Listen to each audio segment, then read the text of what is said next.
Welcome to Watchat, where we chat about watches and other facts of life. Tudor just released their new Tudor Royal, and I'm about to check it out. Oh boy.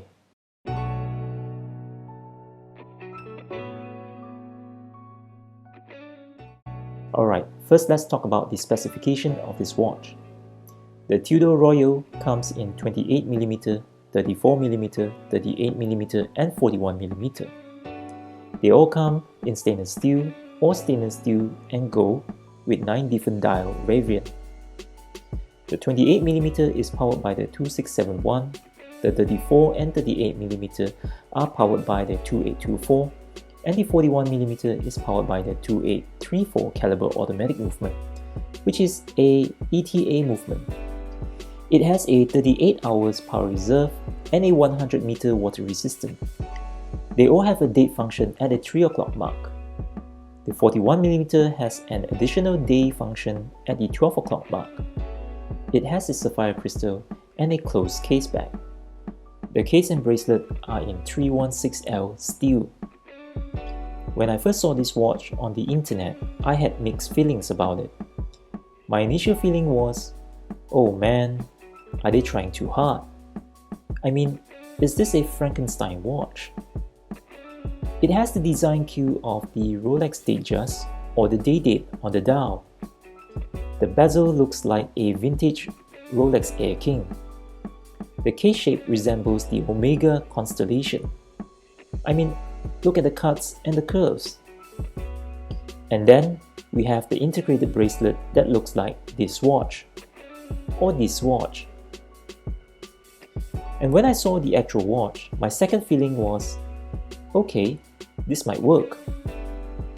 The 41mm makes the watch look sportier, and the day date function makes it look more luxurious because it reminds us of the Rolex counterpart. Tudor did after all claim that the Tudor Royal is the epitome of versatile sport chic. I mean, the watch looks pretty alright. It has good weight, and the integrated bracelets help gives a comfortable wear. It even has holes on the lugs for easy change of the bracelet. Furthermore, for the 41mm, the stainless steel is priced at 8,900 ringgit, whereas the dual tone as seen here is priced at 12,940 ringgit, which is 3 to 5 times less than a Datejust or a day date. And they all come with 5 years warranty. The case is brush finish, but the side of the case is polish finish.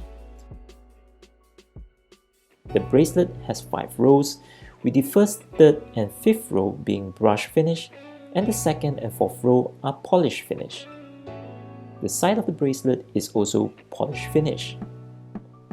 The buckle here is a folding clasp with a safety catch, and it secures the watch pretty well. This buckle has a thumbs up from me. Because this is more of a dress watch than a sport watch, there is no crown guards on it, and the crown feels rather small and flat when comparing it with the overall size of the watch, especially with the 41mm watch. Now, upon closer inspection of the watch, my feelings towards it changed again. From the pictures, the bezel looks sharp with angular cut. However, the notch on the bezel isn't defined at all, which makes it difficult to reflect light on it. In fact, I'm sorry to say this, but the workmanship on the bezel just feels shoddy, especially for that price point. My next complaint is the lack of lume. The only lume on the watch is on the hour and minute hand. Come on Tudor, even Rolex is being generous with their lume on their Oyster Perpetual. I mean, really generous. Next is the disproportionate hour and minute hands. If you look at the hour hand, it is wider compared to the minute hand. And then we have the lume position on the hands.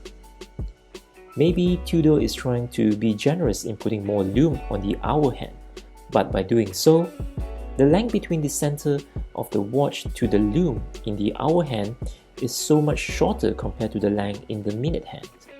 It just makes it look weird.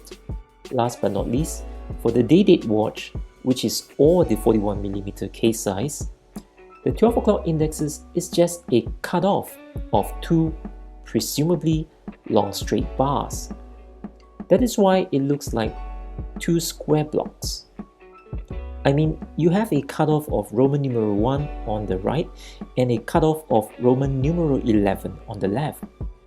Why isn't this a Roman numeral 12? I'm really not impressed. Anyway, to each his own, I guess. What do you think? Maybe you are excited with how it looks. Maybe you like what it represents. Maybe it's that classic look or that sporty dress watch appeal. It is, after all, a Tudor. Whatever it is, please share your thoughts on the comments below and let's discuss this. If you like this kind of video, please like, share, comment and subscribe to support me, and I'll really appreciate it. And promise to upload more videos like this. Until the next one, thank you for watching.